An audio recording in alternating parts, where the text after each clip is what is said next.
I think this is a fantastic initiative. Getting so many HR leaders and getting business leaders under one roof.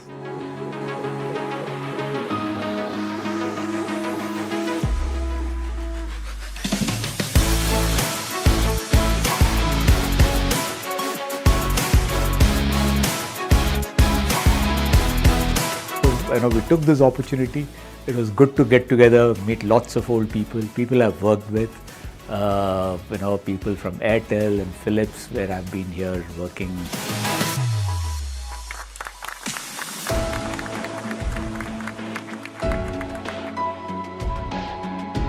I've just gone through it. I thoroughly enjoyed it. Very outstanding course. I'm very happy to meet all of you. I always have a dream, and I have been telling Shankar about my dream that I want HR to grow into CEOs, big leaders in the world.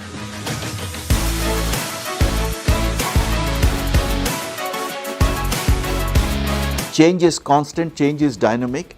Do you have that mindset to change with the times? You need to be relevant to the context. So happy to be bringing the forum back in person and help leaders connect and learn from an outside perspective.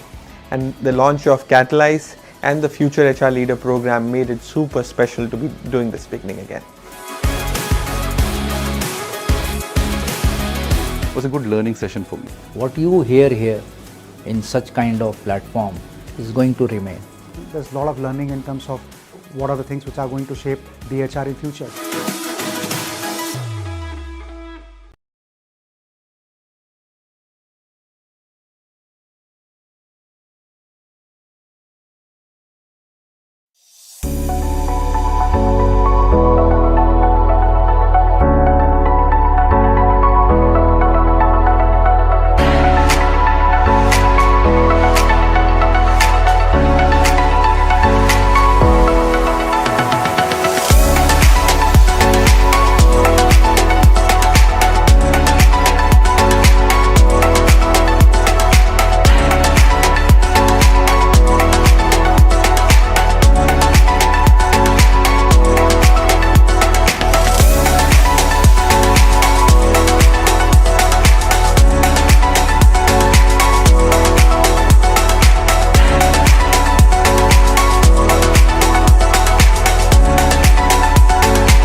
All right.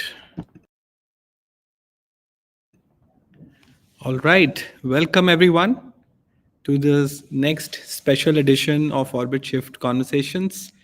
I'm Ankur Sethi, your host, and I'm logging in today from Bangalore, from the beautiful ITC Gardenia. And for those of you who are joining us for the first time and don't know what Orbit Shift series is all about, let me talk a little bit about that, and I'll probably share a quick slide. And I hope my screen's visible. Orbit Shift really is idea where we believe we all seek success and transformation, uh, invariably successful outcomes, but they're always outcome of smaller and consistent improvements or changes. And that is what I see in this beautiful mathematical representation, that those insignificant smaller changes, when done over consistently, bring in that magic that we all wish for. And I'm sure whoever is logged in so far, whether you are a early career professional or a senior leader, this is something which is common for all of us. We all want to continue to succeed in wherever we are. So this is what Orbit Shift as a concept is, and we started this recently in September. A little bit more on what we feel are triggers, right? While philosophically we all want to succeed, but what are those triggers that enable us to make this shift from our current orbit to something where we want to be, that gives us that outcomes? And we feel it's around mentoring and coaching. It's also around a lot of book, and we have a special guest today who also has authored an amazing book called Head Start. So that's another thing. And I think in reality, in my personal experience, I have felt failure and adversity, a challenging moment, is also a great opportunity for us to make that shift. And another thing which is probably underrated is peers and the close network of practitioners that we have. As we call in Hindi, Sangat, Jaisa Sang Vaisa Rang. I think these are all potential triggers for Orbit Shift. Super excited to share that this new initiative is gaining momentum. We had the launch in September, where Ankur Wariku and Manoj Kohli graced us with our inaugural sessions. Then we got, Keith from US, who's a 5 times New York Times bestseller author. Um, I know him from 20 years back when somebody introduced me to his first book called, I don't know the first book, but my first book that I read for him was Never Eat Alone, and that changed my perspective. I got an opportunity to host him in India in October, and then we had a fantastic session with Rajiv Mirwani, who heads Bloomberg South Asia, and he spoke on another topic which I'm super passionate about, being starting my career in sales. He spoke on how sales is an process and culture game and not really a number game. So that was beautiful. A special announcement, since today's guest is an author, and I happen to have this book with me. I am yet to finish, but it's a beautiful book in terms of the potential it has to create an orbit shift in our lives. Anyone who signs up today for the Corporate Shiksha membership, which is going on, will get a bundle of this amazing book called Head Start, which is authored by Vivek Gambhir and Sundar Ramachandran. And the reason why you are there today is this gentleman who's agreed to join us for this conversation.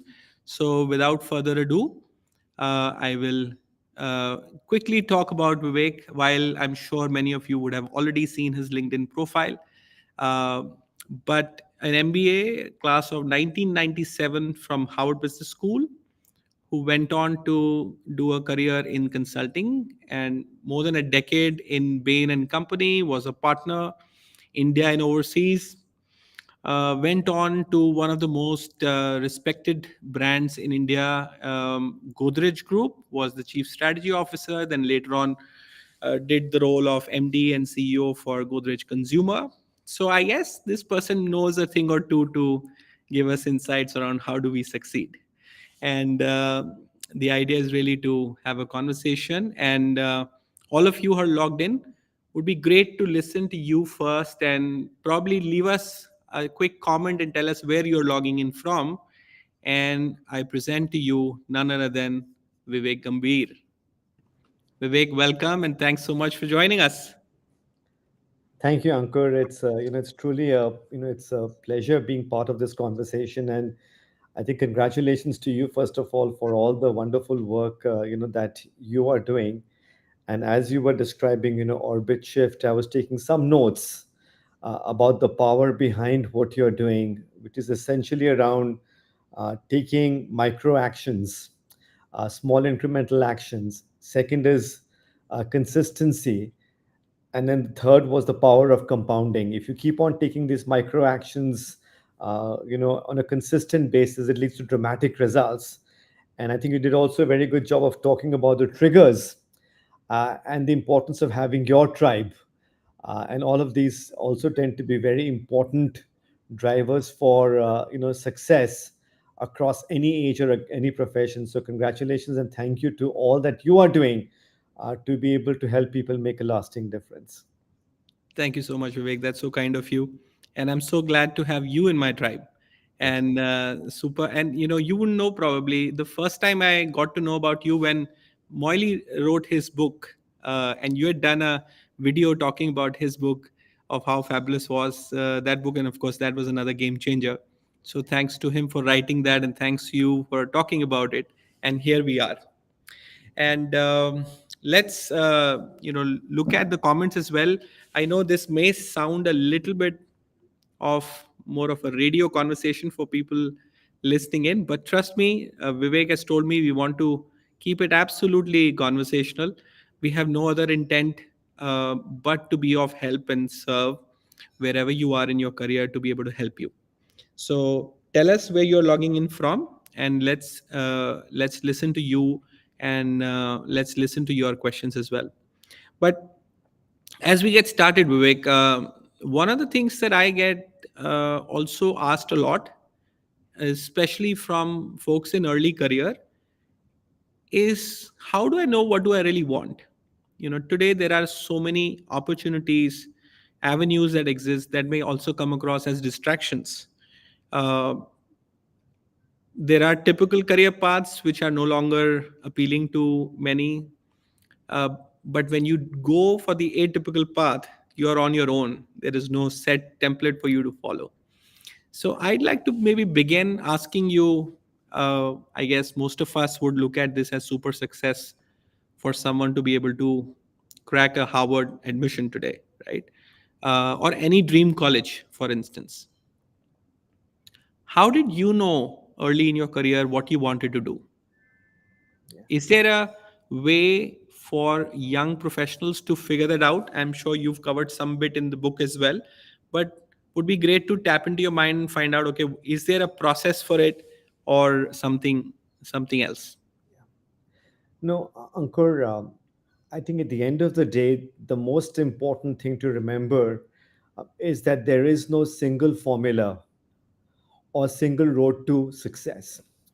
And when we are young, we obviously get caught in this trap of trying to get to a certain school or trying to get to a certain profession. And so when I was young, you either had to be an engineer, right, or perhaps a doctor. And even the law profession wasn't one of those professions where people really went into, right? Think about the last 20 years as to how many new professions have opened up. The entire field of IT over the last 20 years has exploded with so many different kinds of careers. So the one important learning to remember here is that, look, you each of us has to create our own path, and we have to define our own measures of what drives fulfillment and success. And the minute we start following somebody else's path, that's when things can potentially go wrong. Now, that doesn't mean that you don't know what you're doing, right? It's important to have a framework, but it's important to be flexible, as well. So, for instance, for me, I was quite fascinated from an early age with economic issues, and had developed a fascination for economics. And sometimes, having the right teachers in school, the right friends in school, the right environment starts, providing these interests. And at the same time, I began developing a fascination for technology, and computers were just beginning to really come on the scene as far as India was concerned. And so I honestly wasn't sure what I wanted to do, but I knew that I wanted to do economics, I wanted to do computer science. I wasn't good enough to be able to get into an IIT in India. But at that time, there were opportunities emerging in the US. And the US was actually looking for students to be able to diversify their student body. My grades were reasonably good. I made the choice not to actually go into an Ivy League. I chose a small liberal arts college. I wanted a more intimate surrounding. I also wanted to do a liberal arts because I was very fascinated with this idea of multidisciplinary learning. Could you combine different things from different fields? And can you have a more integrative approach? And I also wasn't really sure what I wanted to major in. And the beauty of a liberal arts college was that for the first 2 years, you can pretty much take whatever you want to, and you don't really have to declare your degree or major till the beginning of the third year. So that gave me enough room to experiment. I took courses in economics, I took courses in coding, I took courses in philosophy, I took courses in literature, history, politics, and as a result of which, it helped me become a much better problem solver. And then once I was graduating again, it was important to start earning some money because I came from a middle class family, and there were enough technology jobs available because I'd done a joint degree in computer science and economics. I worked in the tech field for a few years, and then got a little bit bored of just being in tech.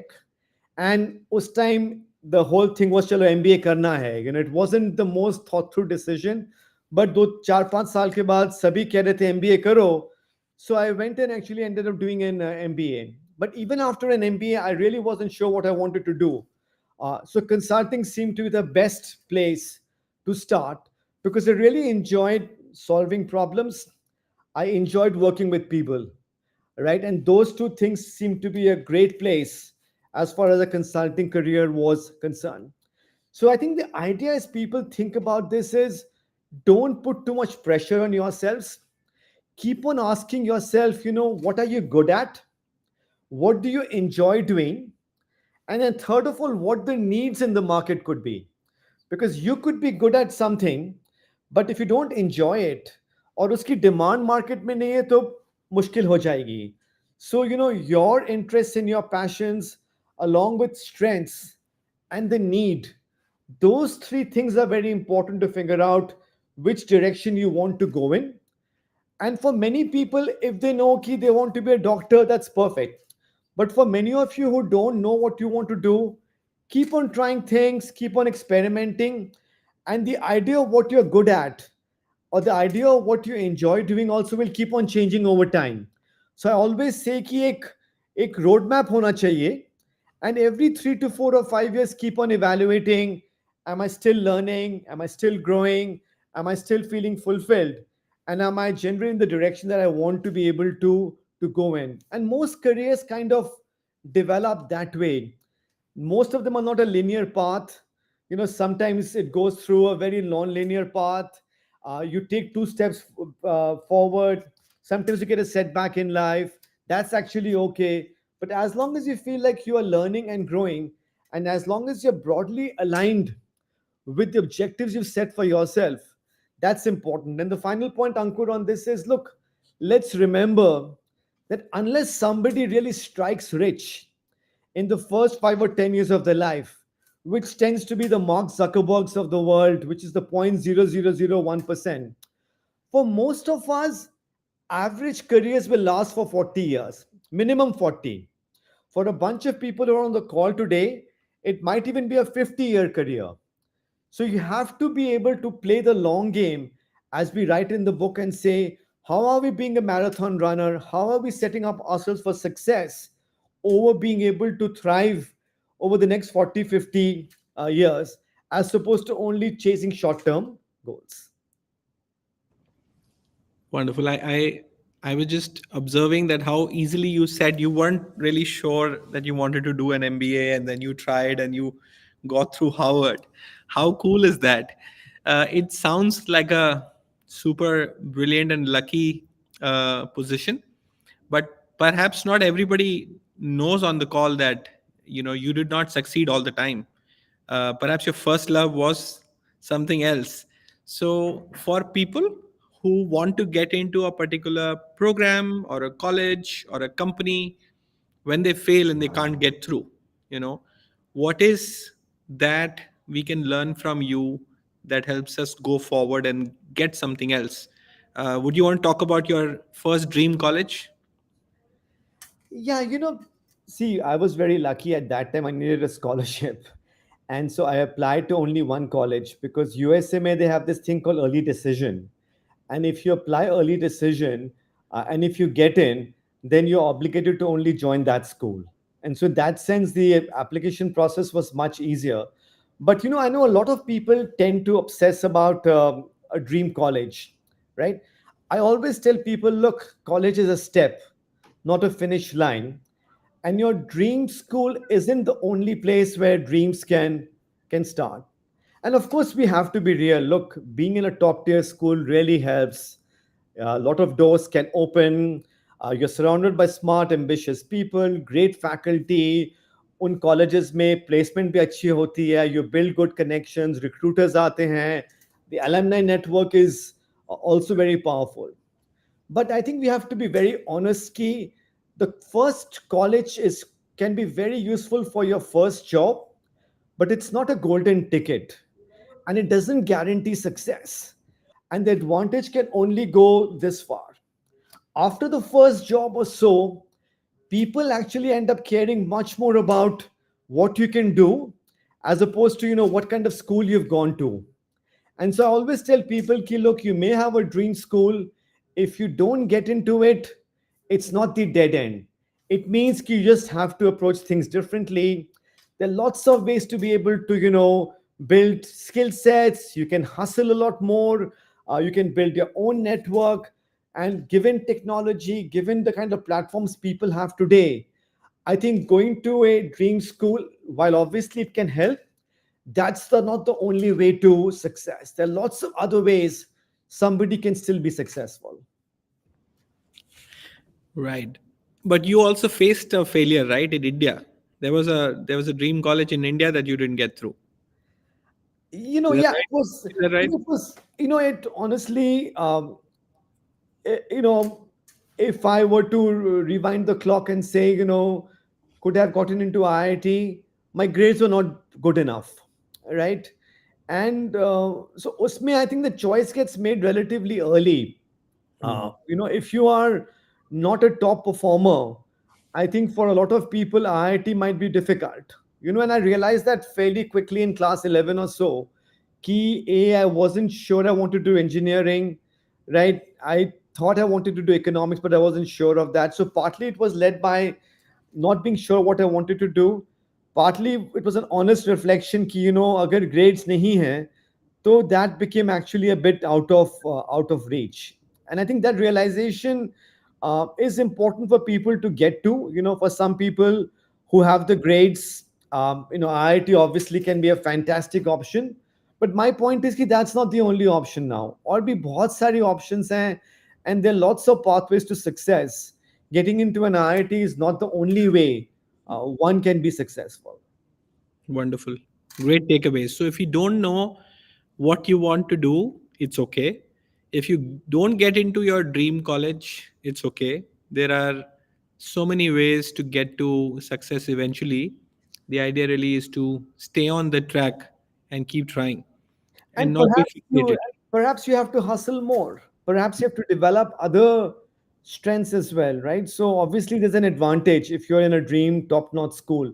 Hmm. But agar nahi ho, then that's not the end of the world. You just have to work harder, perhaps. You have to find other skill sets. Perhaps you have to work in the evenings, take extra classes, do more internships, build your brand, write more on blogs. So there are lots of multiple ways. So obviously, getting into a top-notch school makes it easier in some ways, but many people get complacent also.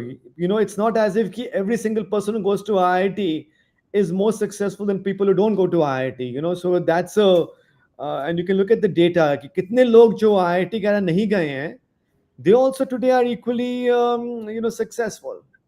Hmm. Right. So perhaps there is a popularity bias and a survivor bias here that we think of those as a guarantee for success. So great point, Vivek. Thanks for bringing. And I see something on chat. I see Siddharth logging in from Dubai. Hi, Siddharth, and Jyoti from Singapore. So, and we have Rohan.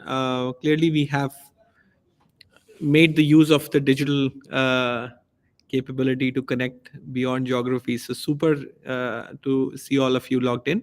If you have anything that you want to talk about or share or ask Vivek, feel free to put in that chat as well. I'll be happy to bring in those questions early on. It doesn't have to be only our conversation.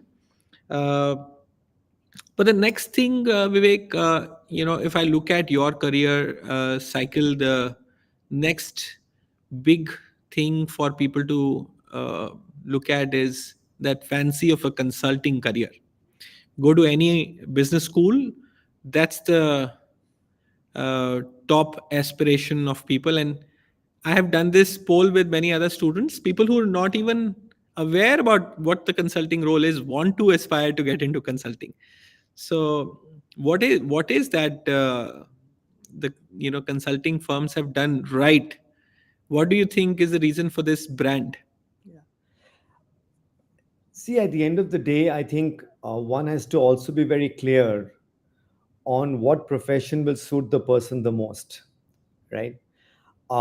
If someone wants to go very deep into a particular area, if someone is very clear that they want to only focus on supply chain or they only want to focus on marketing, that's wonderful. Some people take some time more to figure out. Some people know from the beginning itself कि मुझे खाली यही करना है, right? So for those people, I say if you are very clear on exactly what you want to do, uh, you know, chase your dream. Or some people want to be entrepreneurs. I'm saying why you don't have to necessarily wait. But for people who like to connect the dots, people who like to spot patterns, people who like to solve problems, and people who like to truly work with people and like to work with clients, I think there is no better profession than consulting, right? And a lot of people will join consulting. 2-3 saal they really enjoy it, maybe 5 years they enjoy it. For me, it was about a 12-year journey. And uske baad then they realize ki chalo, I've learned a lot about being an advisor, right? I've learned a lot about solving problems on behalf of somebody else. I've been a catalyst, but now I really want to, start owning problems. I want to get into the details. I really want to execute. And that's where line roles also become important over time. So in some ways, I think, consulting can teach a lot of great skill sets which can prepare people for multiple professions. But inherently, consulting is a little bit more about breadth, right? And eventually, if you want to think about a T-shaped kind of a philosophy on career, and if you want to go deep into particular areas, then for some people they enjoy the breadth for a long time. I have friends who've done consulting for 30 years and they're really good at it, right? Some people say ki, up to now I really want to get focused on one area, let me get deeper, let me get into execution mode, let me get into line roles. So to me, I think the power of consulting is this ability to be able to look at very complex problems, help solve it, working with the best minds in the world. And that's how consulting firms have been able to build very strong brands. A lot of times people joke about consultants and say ki, They take a client's watch and tell them what time it is. We've heard those kinds of stories, right? But ultimately, the profession has also been thriving for decades now, because ultimately at some point, clients need a coach, right? Clients need an advisor to be able to solve some of their most difficult problems. अगर problem simple होती है तो why would they hire a consultant, and why would they pay so much money for a consultant? But sometimes the nature of problems becomes so difficult. So for example, if a client today wants to know, how will what are the scenarios in which AI could impact my business, right? There could be 20 different scenarios. How do you bring this together? How do you bring change? Sometimes the client needs to be able to reduce cost dramatically. वो मुश्किल हो जाता है. Sometimes growth stalls. So having an outside advisor come in, and the thrill of consulting is key. You get to be part of solving some very, very challenging, very, very difficult problems. And it reminds me of the comics and serials that we used to see as a kid about Akbar and Birbal. Yeah. That consulting career sounds more like Birbal. What is unsolvable by anybody else lands to this consultant who has to figure it out, and how. I want to bring in another different perspective. I see Radhika asking a question.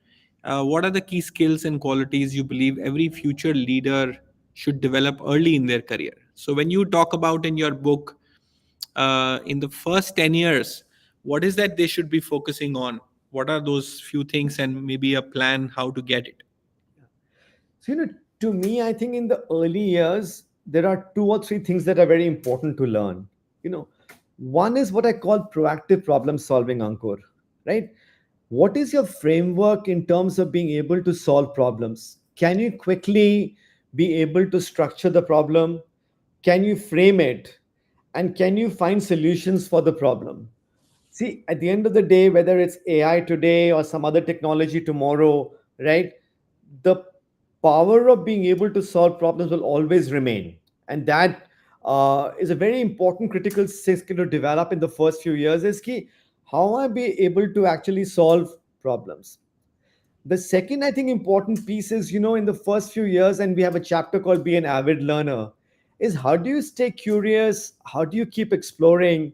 And how do you become an avid learner? The most successful leaders are always learning, whether it's from books, people, new experiences, or even setbacks, as you were talking about it. I think the commitment to continuous growth will keep you sharp and ready for whatever comes your way.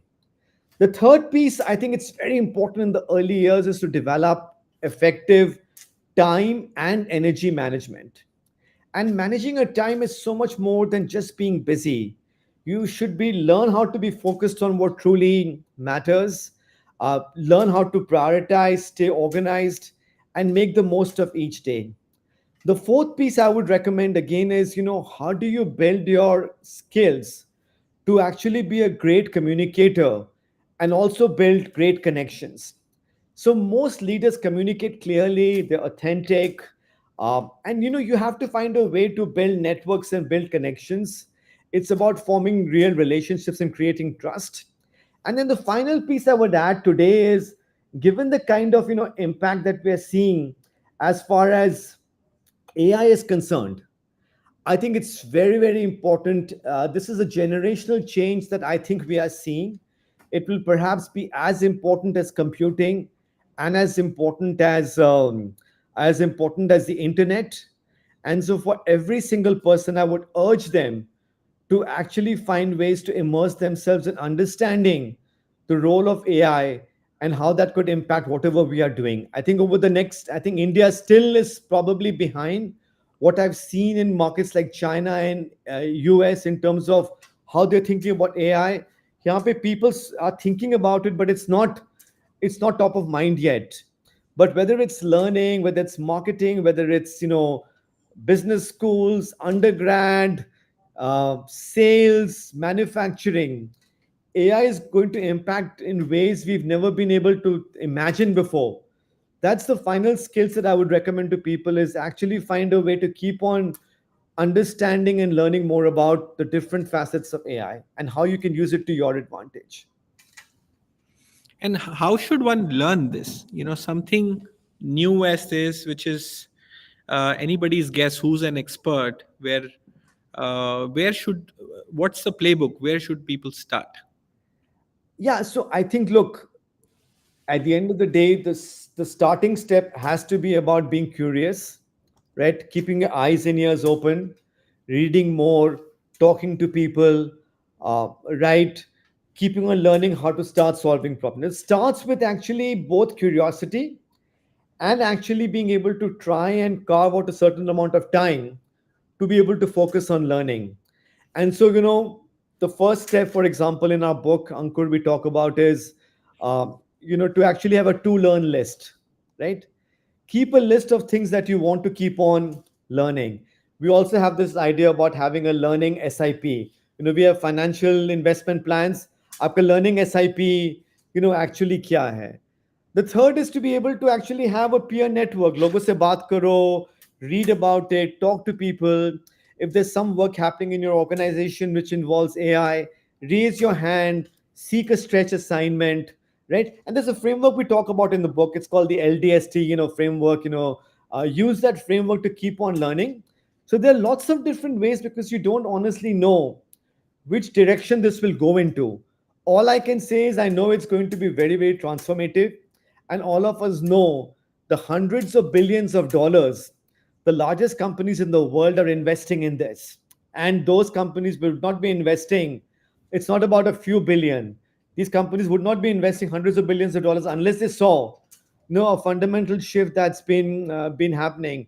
More money is being poured into AI today than it was ever put together for computers or for the internet, right? That's the scale of money that's being put in, right? So we don't know which direction things will go into, but if things are going to keep on changing, better to at least know and keep your eyes and ears open and find a way to keep on learning.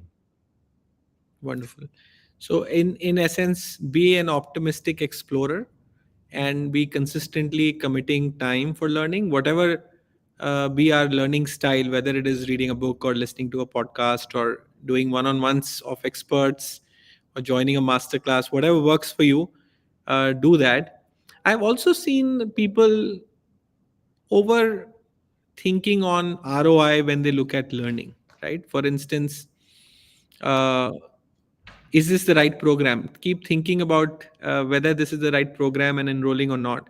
And the same thing is also about MBA programs, like we were talking about. Uh, do you think MBA programs are worth it? Or let's say an international MBA, is that worth it for the kind of cost it has? For someone who's actually been to a global MBA program, I don't know what answer you expect from me. But I tell you where I come from. This, my view here is, uh, look, any MBA is a significant investment of both money and time, and there is an opportunity cost, right? If you have the financial means to pursue a global MBA in a top tier school, the kind of global exposure you will get, the kind of faculty members you will learn from, right, and the kind of opportunities it might bring for you could be truly game changing. But that's not the only route.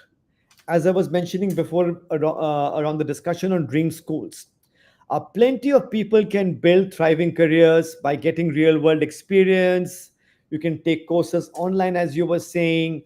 You can join an entrepreneurial venture. We can even learn by doing. I think the key is to really know what you want out of your journey and then find a path which fits your goals the best. Yeah. So if you have the option to go to a great MBA school, if you can afford it, why not? But on the other hand, if you have to take a loan, for a couple of $100,000, 1.1 crore, 1.5 crore loan, and then you have to come back to India and then work, right? The ROI, at least in the next 10 or 20 years, from a pure economic perspective, may not make sense. So a lot of it depends on the financial means you have, what your goals are, Ankur. But my recommendation to you, to our all our listeners here would be is कि if you are going to go to a global MBA program, my bias would be is to go after a top tier program. If it is not a top tier program, if you look at the placement rates, if you look at starting level compensation, and if you define ROI, in terms of whether it's salary increase or progression in a career, see, ultimately you either have to you do an MBA to be able to either change careers or to be able to make more money or to move faster in whatever career you are choosing, right? And you have to kind of go through those criteria and say, ki, does the cost actually justify it or not? But my personal bias would be is कि अगर बहुत पैसा खर्च करना है, so unless you're going to a top tier school, the ROI in these terms may not justify the investment of both money and time an MBA program would end up taking. Let's say I'm a parent and I want my kid to go out. I have the means, and they ask you what is the top tier, Yeah. right? How does one decide that? What's the cutoff in your mind? I would say, look, there are enough rankings available. A top 20, 25, global school. I think probably because if you look at the fall off in placement rates, if you see the fall off in starting compensation, right, the drop off starts to get fairly dramatic post 25 or so, Ankur, based on the data that I have seen in the in some of the rankings at least. Yeah. Wonderful. No, absolutely resonate with that. So best or nothing. Otherwise, it's whatever you want to make of it as an international exposure, but not necessarily the MBA is required for that. But just one last bit in early career, and then we move to a different segment. I was talking to a colleague in office who's an undergrad, right, and he was saying, bright chap, but doesn't know what he wants to do. Good in communication, client interaction. He was asking, Ankur, do I need an MBA? I have an infatuation of careers in these kind of companies. I don't necessarily know. So should everyone do a few years of experience and then only do an MBA? Or do you think right after an undergrad program, you do a postgrad is also fine if you can crack top colleges? So how does one look at it? Yeah. I feel very strongly about this. There's absolutely zero value in doing an MBA right after undergrad. This is a management degree, and a huge amount of management is about doing and not just learning through case studies. And unless you have a certain amount of experience, how do you know what to really improve on? All right. So without an experience base, and I did an MBA almost after, I think, 4.5 years of working, and I benefited a lot from there. So my strong recommendation is it is not worth doing an MBA without work experience. Second of all, look, if somebody wants to change careers, right, an MBA can be a wonderful way to be able to change careers or change industries, because at times it gets very difficult because you're a function of your resume, and if you go to a company in a different industry, they might ask you, "Arey, aapne to ye kaam kiya hi nahi hua," versus people in that same industry. So whether it's right or wrong, there are biases about people being chosen or selected from the same industry that people have come from, right? So if you want to change industries, if you want to change careers, I think an MBA is a very effective route after a few years of working.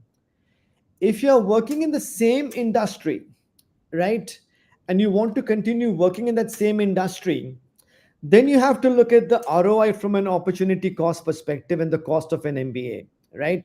May or may not be necessarily worth it. Sometimes it can accelerate your career, right? But sometimes it may not necessarily end up doing that. So the choice is not that straightforward ki MBA karna hi zaruri hai. And rather than an MBA, today people have executive MBAs also. You have a 12-month program, you have people doing MBAs We have an advanced management program. There's our GMP program. There are lots of other ways to be able to end up doing it. So to me, I think there are far more choices available today, and one doesn't necessarily have to go down the path saying कि मुझे बस खाली MBA ही करना है. Wonderful. And I candidly talk to some students that MBA is not like a mutual fund that you invest X amount of fee and then in 18 to 24 months you land a return. It's a lot of, as you rightly said, ground for you to figure out that pivot, or if you figured out what that pivot is, to then execute that pivot journey. Now let's change here. So we've spoken about early career. Let's now I see Nanda's question, I think, giving us a segue into our third segment. So maybe we'll pick that up first and then go to the second one later. So leadership mistakes when they're trying to shape the next generation of leaders. I was told a single digit. If 100 people would join consulting, only I think a minority, single digit, will go on to becoming partners. What's happening there? Are we losing talent? Our leadership and across industries? What are we not doing right to build the next generation of leaders? No, I think the definition of leadership, Ankur, is changing quite a bit, right? And I can think about, look, there is a new age manager and there's a traditional manager, right? Uh, Given the needs of the Gen Z today and even new age millennials, I think the entire leadership model about command and control and the way leadership used to be run, I think is being questioned in a very significant manner. And today, the new age leader or the new age manager really has to be a mix of a mentor, a coach, and an ally. And they need to learn how to create space for their teams to take risks, make mistakes, and learn from them. So I'll give you three or four maybe contrasting views of the old form of leadership versus what today's generation expects from their leaders, right? The traditional manager leader would say, ki, look, do as I say because I'm the boss. ऐसे ही करना पड़ेगा because this is the way things will actually work, and they would get results. Given the uncertainties we're seeing in the world today, I think the new age leader really has to say, look, let's collaborate. I don't know the answers. Your input actually matters. I want to listen much more to you, right? In the old leader would say, communication wise, look, it's a top down communication. It has to be PowerPoint slides or Word documents, not much feedback, not too many people speak in the meeting room except the leader. The new age leader needs to be far more open, empathetic, comfortable about communicating on WhatsApp, on Slack, on Teams, right? And really valuing a two-way dialogue. Even things like performance management are changing so much. The traditional form of leadership would say, Ki, look, I'm going to have this ratings process, I'm going to have a bell curve, and I'm going to evaluate you once a year. The new age leader has to say now, look, let's have regular check-ins. Let's figure out how I can support you better. How can how can we grow together? And then the final piece I would want to raise here is, look, the view of work is also changing, right? The old form of leadership would say, look, work is work. Personal issues, stay aside. The new age form of leadership says, look, work and life are both so interconnected. And let's try and find a way to be able to support both. And so I think what's been happening here is that the leadership model actually has been evolving significantly from a very traditional command and control model to a new age model that is far more about collaborative problem solving. It's about listening, it's about empathy, it's about integrating work and life together, right? So that's the fundamental shift I am seeing in terms of what the expectations of leaders are, because the world today is so complicated, it's so uncertain. पहले लोग करते थे 5-year plans, right? अभी एक साल का plan भी पता नहीं क्या होएगा, right? You have to keep on adapting, you have to have a North Star, you have to have a compass. but you have to be far more agile, far more flexible, and far more adaptable, right? And for that, the entire model of leadership actually has to end up changing. So if you are an organization and you've led large organizations, and now you are actually seeing so many uh, emerging large organizations as well, right? And from your view, how are you seeing companies really creating these new age managers? Because invariably, many of us have grown looking at a typical view of how a boss is, and what works and what's okay, and we've been okay with a lot of these things that are talked about today as not okay, or okay 10 years back, and people used to just work around them, and we were learning how to manage a boss effectively. So what is that an organization should be doing? And give us an example of these startups which are creating amazing execution. What's really working with them when they look at their managers? How are they making them upgraded to a new age manager? Right. Yeah, I think, see, look, from a startup perspective, the formal part of learning is something which most startups don't have time for, right? So, where startups end up falling short today, right? And I'll tell you where they're really good at, right? Where most startups fall short on are structured learning, structured coaching, and structured feedback, right? So, वहाँ time नहीं है कि to have training programs, have on the job training. There isn't enough time to actually do explicit mentoring or coaching, right? And there is not even enough time to actually give feedback.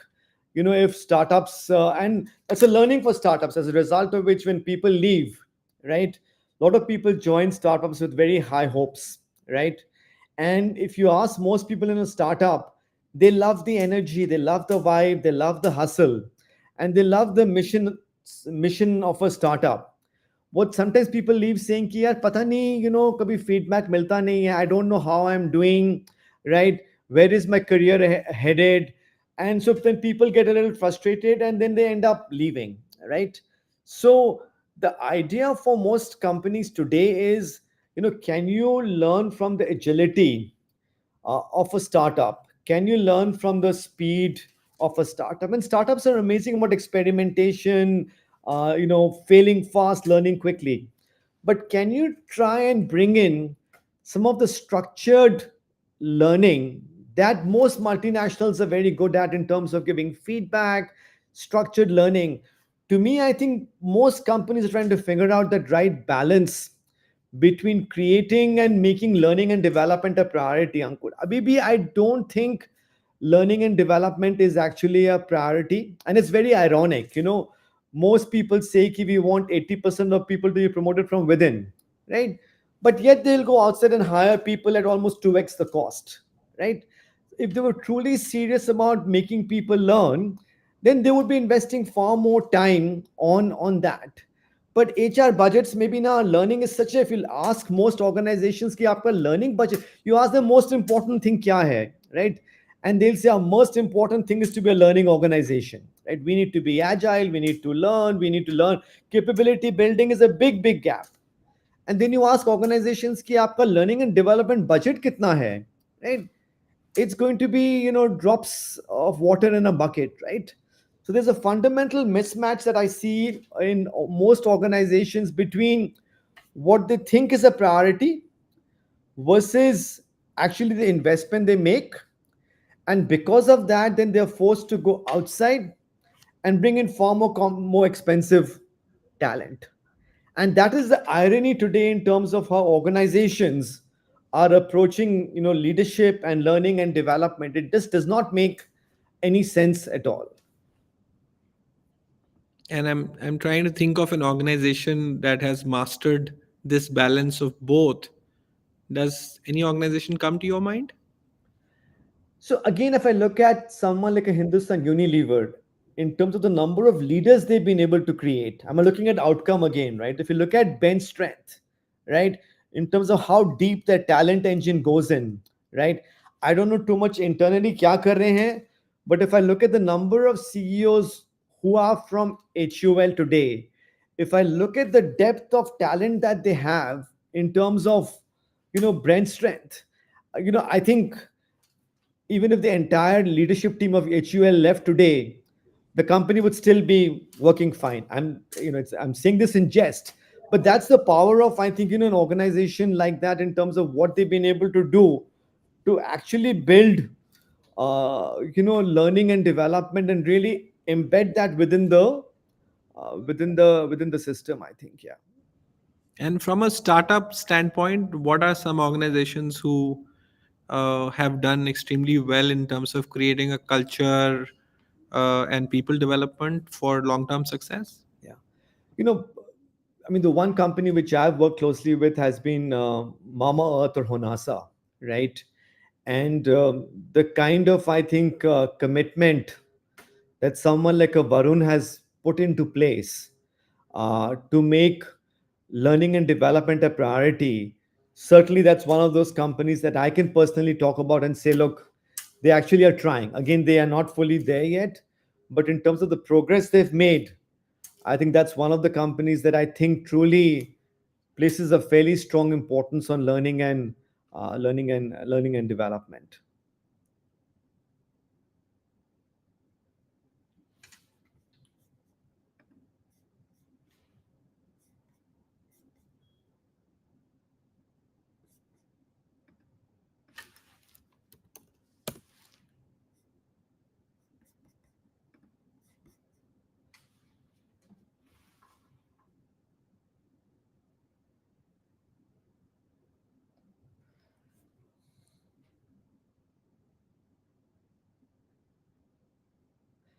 Yeah, Ankur, did you lose signal or yeah? Yeah, I am hopefully back. Can Yes. you? Yeah, yeah, yeah. Yeah. So, all right. I have another. I think going back to the previous segment, Radhika has a question, and I don't want to not take that. And she's asking, how did your MBA from Harvard shape your career trajectory? You want to talk about anything else? What advice would you offer to student considering, advanced education in business? Yeah, you know, again, if you're applying to a top tier school, everybody is going to have very strong credentials, right? That is table stakes. So unless you have a strong resume, which includes good work experience, strong grades, right? Be very thoughtful about applying, because everybody has strong credentials in these business schools. But business schools actually look for far more than just grades. It's not as if, at least in the US, it's not as if the people with the best grades get into business school. What they're looking for is your story, right? What makes you you as a person? What is unique about you? How will you add to the learning community that is being created in the university? And how will an MBA truly help you, right? So if your essays come across as someone who wants to stay on in the same industry, people will ask you, but MBA ka faida kya hai, right? So to me, the important thing is to really step back and get a much deeper look in terms of who you are, what makes you unique, what's the story, how will you contribute to the community, and how will you benefit from an MBA. It is far more about storytelling as opposed to credentials, because credentials सबके बहुत strong होते हैं. Perfect. Now, let's talk about bosses or managers, right? What if I'm in my first 10 years of my career, right? And I've done couple of jobs and I'm doing fairly okay, but now I'm working with a manager who's a tough one. And I'm feeling a disconnect and disagreement on everything, on approach. Does that mean that I have to quit my job and find something else, or is there something that I need to learn? And what is that one or two things that I need to do differently to navigate this kind of situation, because these opportunities are no guarantee. If I leave this company, join elsewhere, I will not face it again. Have you faced something like this, or what would be your piece of advice if someone facing it today? It's a great question. And Ankur, when you talk to people, and my daughter actually wrote this blog post in my blog Monday 8 a.m. 2 weeks ago about her journey having started working over the last couple of years. And in that blog post, she writes, one of the most surprising and difficult things was learning how to actually work with a boss. Right? Um, a good boss can be truly a force multiplier.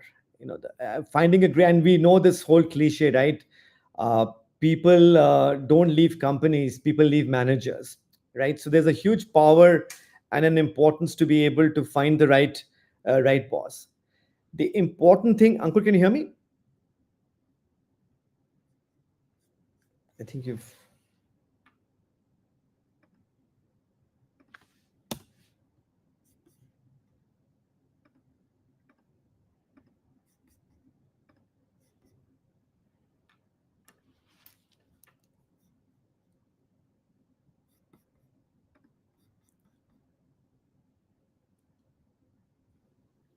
Yeah, Ankur, I'm sorry, I'm facing a little bit of tech issue. I think internet's not playing along well. no worries. Sorry about that, but I'm very curious. You mentioned about your daughter's blog post, and then I lost you. Yeah, so she's 23 years old. She wrote her a blog post about a couple of weeks ago. It's on my LinkedIn Monday 8 a.m. newsletter about her reflections. And one of the things she wrote there saying was one of the hardest and most surprising things that I had to learn was how to work with a boss, right? And most people actually underestimate and they, kind of take it for granted. And we know the cliche, people don't leave companies, they leave managers, right? वो बहुत सुना हुआ है हमने, right? Look, the power of a great boss can be like a force multiplier, right? And in our book, we have a chapter called How to Be a Boss Magnet. I think the important thing we tell in that chapter also is you have to manage your boss, right?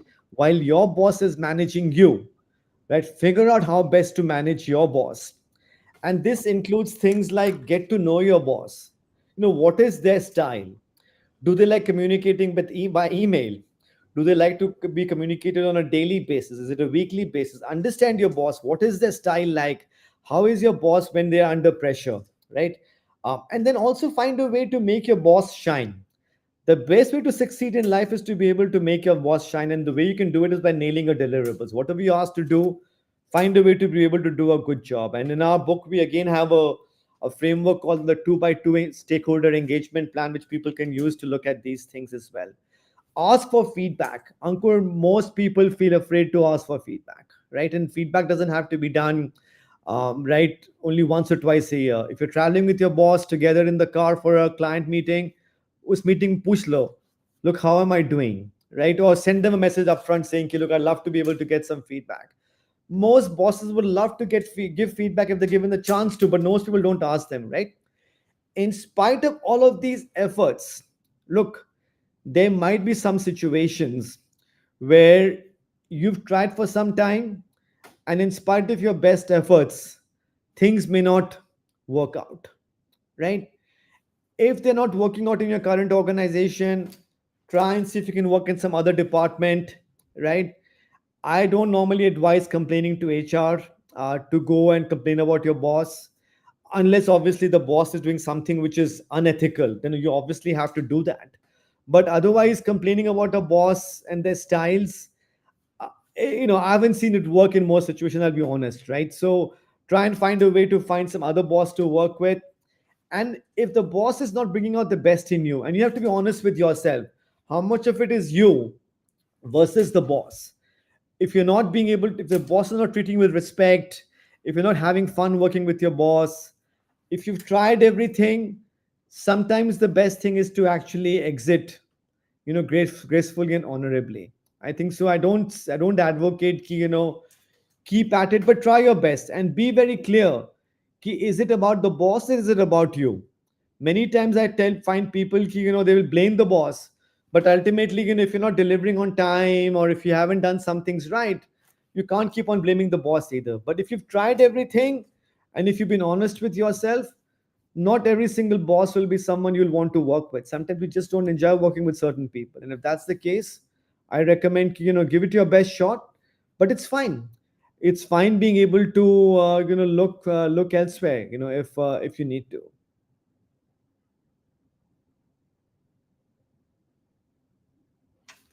Ankur, you're on mute. Huh? Sorry. Yeah. I'm saying this is a tough one, right? Where do you draw the line? Where we as humans tend to get overpowered by our emotions, and then these then make us externalize the problem. We may also have done that. And wonderfully put, Vivek, that how often do you, as an individual, go to your boss and ask, how am I doing?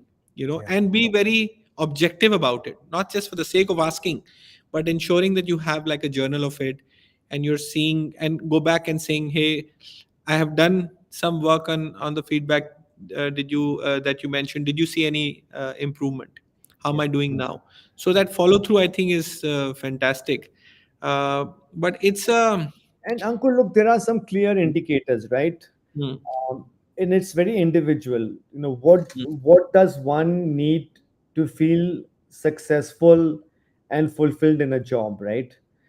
Are you getting the opportunities you want, right? Are you learning from your boss? Are you being treated with respect? Are you getting recognized for your contributions, right? Are you being treated fairly? There are 5 or 6 questions, and one has to look at those and say, look, what could I have done differently? On the other hand, this is what I expect my boss to be able to do. And if out of these 5 or 6 questions, if 3 or 4 of these, after some time, after 6 months or a year, are still in the red zone, then it might mean that boss is not bringing out the best in you also, right? So ultimately, we all learn. We want to work with people we enjoy working with, and sometimes if your boss or the company is not giving you the opportunities or helping you learn or bringing out the best in you or not rewarding you or not treating you fairly, those, I think, over time the answer becomes fairly clear. But it's an important thing to actually have a systematic framework, and this is what we cover in the book also, to be able to make these very difficult, painful, and sometimes very emotional decisions. and on the other side, actually, it's also for people, especially Gen Z joining teams now. For managers, I was looking at this instance which went viral, where the person who joined on day one itself felt this is not the right boss for me and quit the next day. So, any tips for Gen Z to have a little patience and give benefit of doubt to managers, or is it going to be that crude reality? Look, the the beauty of Gen Z is how the amount of courage, the amount of boldness they have is absolutely amazing, right? Um, I think uh, if you want to play the long game, again, remember, careers will last 40 years. And so sometimes I think patience is quite important, right? Not everybody can become a CEO in 5 years, right? So I think, to me, I think it's important to balance boldness, uh, a desire to question the status quo, with being able to play the long game and being able to build in a certain amount of patience. I love the restlessness of the younger generation. I always tell them, I love the restlessness, but sometimes look, Rome wasn't built in a day, to use that cliche. I'm not talking about waiting for that long, but sometimes things do require a certain amount of patience. And one of the things we talk about in the book is this idea of a learning cycle, right? And a typical learning cycle can be 3, 4, 5 years. If you're launching a new brand, it can be a 5 year journey, right? If you're launching a new category or in a new country, it can be 7 to 8 years. If someone's launching something in India, it can be a 10-year kind of a story, right? And if you look at even some of the biggest successes like a Zomato, in India or other companies, think about when they started versus where they are today, right? It's been a fairly long journey. So we celebrate the success, but we forget how long these things end up taking. So it's very important to Keep on reminding yourself that playing the long game will take a certain amount of time and a certain amount of patience as well. And is there a formula to build resilience, Vivek? I think this is one of the elements which is table stakes for success, not just in the first 10 years, as you highlight in the book, but I think in the overall 40, 50-year journey, we will get knocked down. But what is way that we can actually build resilience? Where do we go and find how to learn to be resilient? Yeah, I think this requires both hardware and software, right? Um, it's very important when we face setbacks or when we make mistakes not to repeat them over and over again, right? And that's the trap. People say, Ki, let's embrace failure. And I say, look, failure is good, but are you learning from it? So without learning from a setback, it's a wasted opportunity. So the first part really is at the end of the day, finding a way to keep on learning from whatever we are doing. Let's learn from our successes, and let's learn from the mistakes or the failures that we end up doing. So you have your learning algorithm is actually very important. The second is to have the humility, right? Ki, look, none of us are perfect, right? Let's have the humility that when we make a mistake, let's accept the mistake and say, look, we've made a mistake, we learn from it, and let's move on. The third part, as you were saying, is that resilience requires a certain amount of conviction and a certain amount of confidence and a certain amount of optimism. Key, look, we've learned from this, we made the mistake, let's not beat ourselves, but let's apply the learnings. But I still feel like I believe in myself, I'm very confident, and the future is hopeful and brighter, right? You have to be able to combine these things together.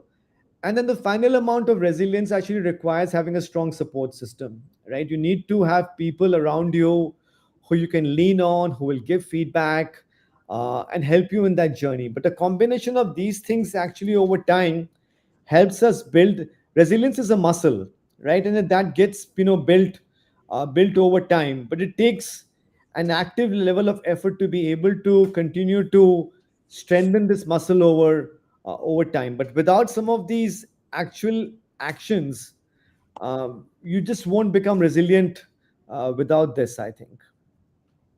So maybe look at silver lining. If you're facing a challenge today, that's that's the exercise that's required to build that muscle, which will eventually pay off in the future. The best founders are the most delusional ones. That's how they, the ones who truly are disruptive are the ones who can imagine a world, and think about someone like an Elon Musk, right? And what he's trying to do with SpaceX and trying to colonize Mars. I don't know if it'll work out or not, but just think about the boldness of the ambition. Or even Airbnb. Who thought renting a mattress in somebody's house could lead to where Airbnb is today, right? So I think there are plenty of examples of, I think, a certain amount of I don't know if it's practical delusion, but it's important to have that to be truly disruptive in one's thinking. Yeah. Yeah, and maybe as a seed, it's about not having fear.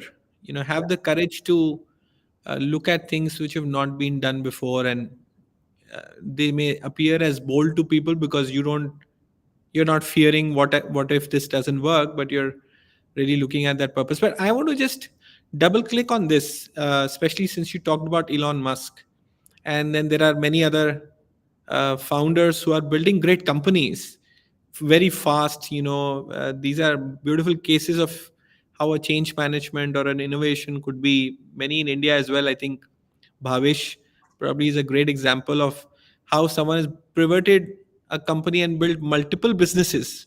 And Ola Electric has, I think, about 50 plus, so they have a significant market share, which is unreal, right? You have players like Bajaj and TVS, and they're in so much laggard. Having said that, these companies also get talked a lot about the culture. It's not for people, and a lot of burnout stories. So i- when we idealize leaders who are creating great things, should we be accepting that there will be a space where people will, no, it will not be for everybody, let's put it that way? Or do you think it's a thing about phase, and in those phases those things will happen in a particular way? What are your thoughts about negative chatter when people say, no, these are not the leaders we want to get inspired of? And Ankur, I'm sure the Bill Gates of today is very different from the Bill Gates who was there when he started his career off. And even someone like Steve Jobs, you've heard both equally horror stories about when Steve Jobs was a young leader versus the later part of his years when he completely transformed into, a very different kind of a leader. Yeah. And in both phases, these people were probably very inspiring, right? But they were inspiring for very different kinds of reasons, right? And so I think for people who look to join a particular company, right, and if they're inspired by a particular leader, it's important to know what you get inspired by, right? Some people get inspired by just the nature of problem they are solving, and they don't mind working 24 hours a day because they think my passion is so aligned to being able to solve the problem. I don't care about work life balance. I want to work 7 days a week, 24 hours a day. Now, if there's somebody else who says, look, I want to learn, I want to have training programs, right? But I don't want to work 7 days a week. And if they join that company, then obviously it'll not be the right company for them. So for me, I think it's so important for everyone to first define what success means to them. Second of all, be clear about what kind of an environment will bring out the best in them, and then accordingly choose those opportunities. For every single person who probably hates the culture of these companies that you mentioned, there are enough people who love those companies as well, right? So there is no, we tend to talk about culture as being very black or white, but ultimately culture is about being able to figure out where we fit in best and what will bring out the best in us. And so, which is why I always caution people, saying, it's so easy to call this leader to be. I mean, look at the U.S. elections today, right? And we may have some very strong opinions about the person who's been chosen as president, but yet more than half the country did choose him, right? So I wouldn't say half is right or half is wrong. It again depends on what we're looking for from the kind of leader that will inspire us. The same leader can be inspirational to somebody, and that same leader can be the worst leader for somebody else. Would you say to people who say this negative chatter that if you're looking for work life balance, don't join startups? Look, again, the definition of work life balance is very personal, right?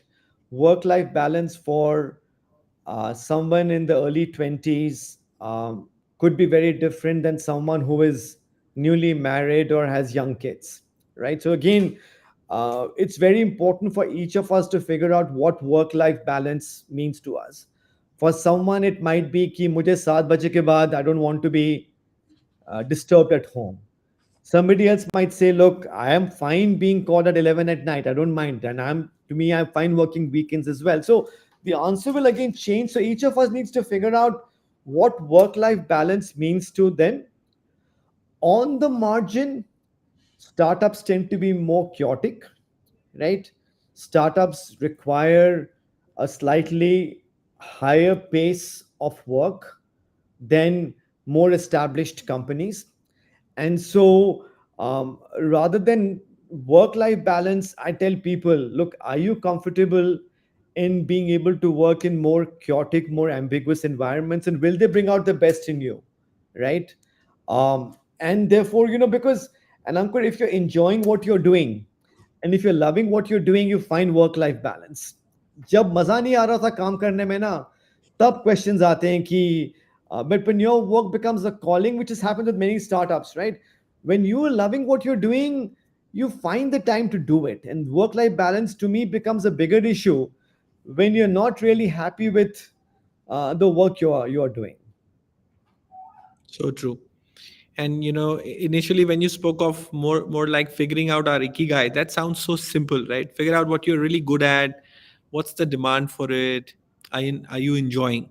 I think that's the brilliant takeaway for me, that just spend time to really get objective answers on all those three areas. my You will have biggest clarity. my biggest recommendation to people is, at the end of the day, uh, the person you have to be the most honest with is yourself, right? And the mirror in front of yourself, in terms of learning how to be self-aware, knowing what drives success for you, what makes you happy, what are your strengths, humility, learning and growing. At the end of the day, if each of us is honest to ourselves, and if we can build that ability to be able to be honest with ourselves, I think that's the best way in which transformation actually ends up happening. And sometimes you need a coach, sometimes you need a mentor, sometimes you need a boss to tell you, because but you need to be willing to let them give you the feedback as well, right? But ultimately you have to be the one who has to be willing to change. Nobody can force any of us to change unless we truly don't want to, and if we are forced to, then we won't be happy. So I think ultimately we have the power within ourselves to be able to seek true fulfillment, joy and happiness. Beautiful. And I so echo that sentiment of, I think just like we all need degrees to get a job, I think we must look at finding a mentor as that benchmark. Because uh, and maybe I want to ask you this question, Vivek.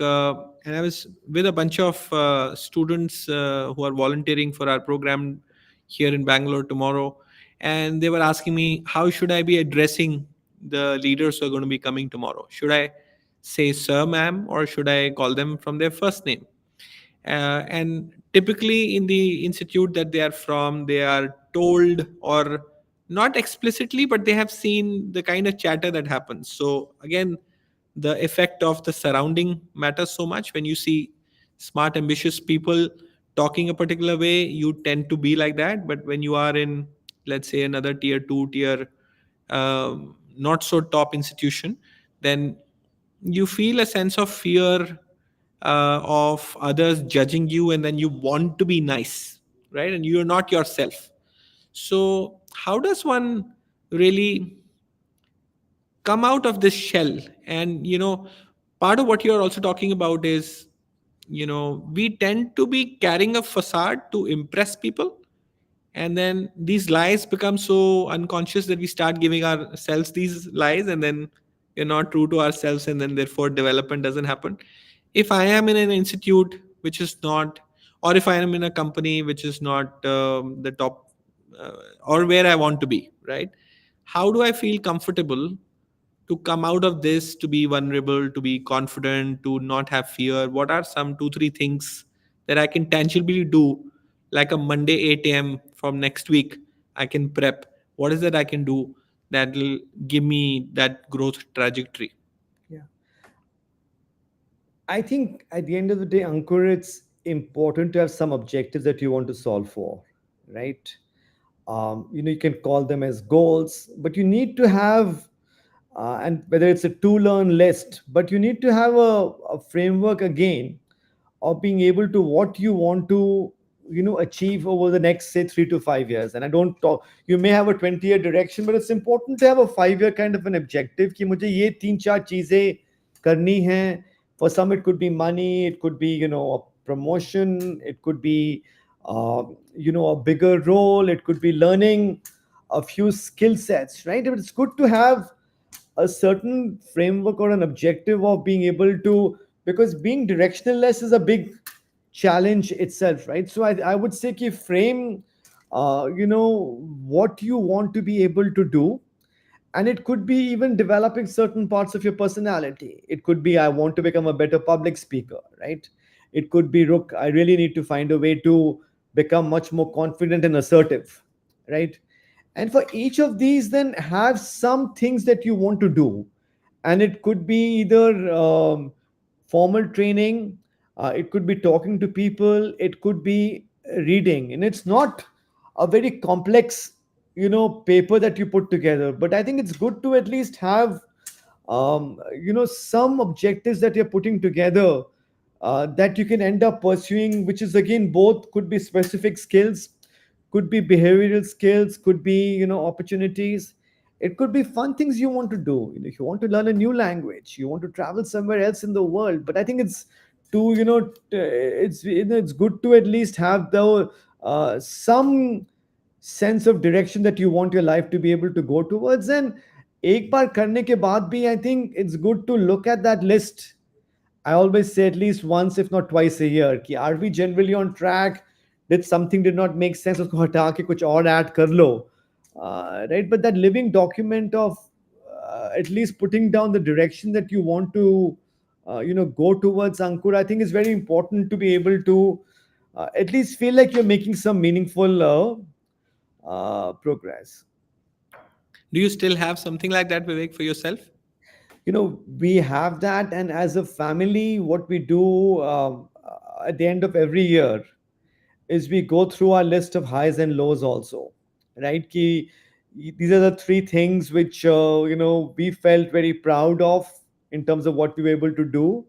Here are two or three things that we did not do the way we wanted to, right? And so the ability to actually put some of this down on paper and the ability to actually reflect, I think, are both extremely important. I still have a to learn list which actually has, my daughter has been learning Japanese, and I want to, on Duolingo, try and learn that with her.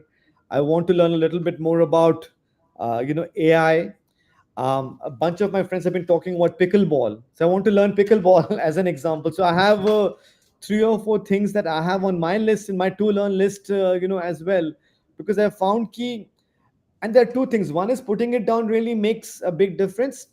Second is sharing with people, right? Now that I've shared this with you in a public forum, I feel like I'm going to be much more accountable to trying to do these, because 6 months later, if you and I are meeting, आप बोलोगे विवेक आपने कुछ किया था कि नहीं. So I think those are some ways you build in a change management perspective. One is put them down. Second is share with people to hold yourself accountable. Third is to keep on reflecting on the journey. And who knows, we may be on the courts doing a match of pickleball together. Wow, wonderful. I would look forward. But let me learn first, uske baad. Wonderful. No, I think beautiful insights and conversation. Would love to have maybe one or two reflections, comments from the audience if you have. I'm conscious of the time and I don't want this to overshoot. We have a few minutes. There's one more question, which is for founders, where maybe you touched about on this, Vivek, but what are the biggest challenges that high growth companies face and how can founders navigate these challenges? Any thoughts on this? Yeah, one is the journey to being a founder is extremely lonely, right? And very few people actually give feedback to founders apart from investors who say कि पैसा नहीं देंगे, right? So the challenge for a founder is how to keep on growing and learning, right? Because they don't necessarily have that support system to be able to do that. Second big challenge most founders face is attracting a great team, right? And at some point you have to make the call between generalists versus specialists, right? The third thing is, most founders start with being very customer obsessed, right? Ultimately, as the organization scales up, they tend to get far more inward focus, and sometimes they lose what I call lost voices from the front line. And then the fourth is that sometimes founders struggle to build the operating system in terms of systems and processes. Those are very important things to be able to scale up. So one is the journey to self. The second is actually building a winning team. The third is remaining customer or consumer obsessed. And then the fourth is to actually build the operating system to be able to run the company efficiently. The final thing is you have to have enough fuel in the tank. One is at a personal level in terms of your energy, because these are long drawn games founders are playing. And the second is financial fuel, right? I think it's just so important to have enough runway, and then spend within your means so that you don't overshoot it because that's when founders start losing control about of their companies. Yeah. And what if people finish or are about to finish that fuel? What is that they should be doing? Should they rest or quit? Quitting is not that bad. We tend to think about quitting as a negative word, but knowing when to quit and knowing how to quit, Ankur, is an amazing skill set to develop, right? And sometimes, if you're running out of cash, you become creative, you do a merger, you do an acquisition, you find other ways. But at some point, if you're not having fun, right, and if you truly believe that whatever you set out to do is not what the company is becoming, I think it's quite honorable to actually be able to quit in the right way and pick up again and start afresh. Not every single battle has to be won. Look at cricketers. India had an amazing run a few months ago. Look at what happened with New Zealand. The same team again next year. The same team will do probably amazingly well. I think. Yeah. Wonderful. And on that note, maybe one last comment, Vivek, for anybody across the different spectrum of experience. In the book, you talk about being the marathon runner in their career. What are some closing thoughts that you would want to say are common mistakes that we do, where the reason why we don't go on to succeeding eventually after 10 years or in the second half of our careers? What do most people miss out on? Let's talk about that, and that will be a great point to close with. Correct. I think you have to balance short term with long term. Most people tend to focus far more on the short term. And the definition of success in the short term tends to be titles and paychecks. While those might be important, I think building the ability, as you were, Ankur, saying, on resilience, on learning, curiosity, and figuring out, what will drive more meaning and joy over the longer term, and moving beyond these short-term measures of success, I think is extremely important. There is enough data out there which says that for most people, the most productive, most successful period is between ages 45 and 55, right?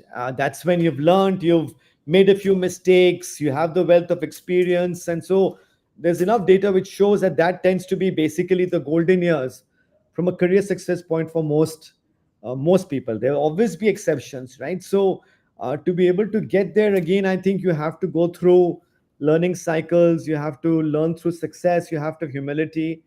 And if you don't really pace yourself for that, that's when disappointment or mistakes tend to happen, when you start chasing the short term too much. Similar to companies, right? If you only manage for a quarter, right? Uh, just managing quarters doesn't lead to long term performance for at a company level as well. Absolutely. So well said. And, this is so common that we keep focusing on the here and now. And day after day after day, days becomes weeks, becomes months and quarter.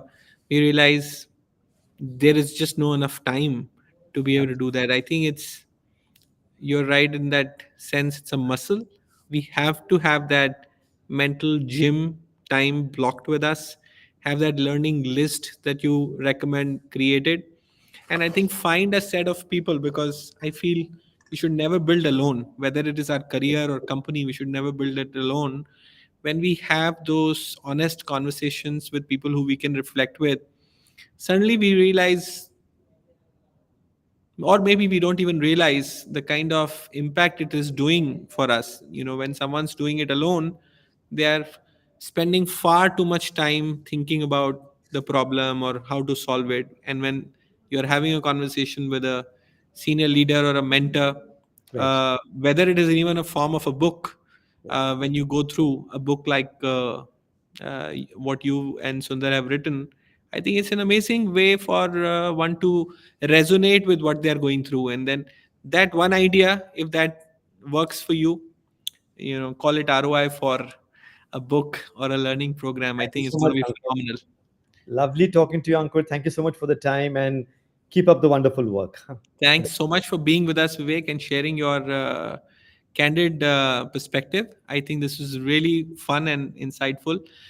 For all those who are logged in, this episode is also going to be available on the Corporate Shiksha Academy soon. So, for those of your colleagues who may have missed watching this live, there is still hope. Log in and leave a comment, and we will give you access to this. And we will be picking up one or two folks who have been interacting. And Radhika, you're definitely one. You're going to be getting a copy of Vivek's book from my side. So thank you so much. Have a great rest of the day, Vivek. Thanks so much for being with us. Thank you so much, Ankur. Bye bye. Bye bye.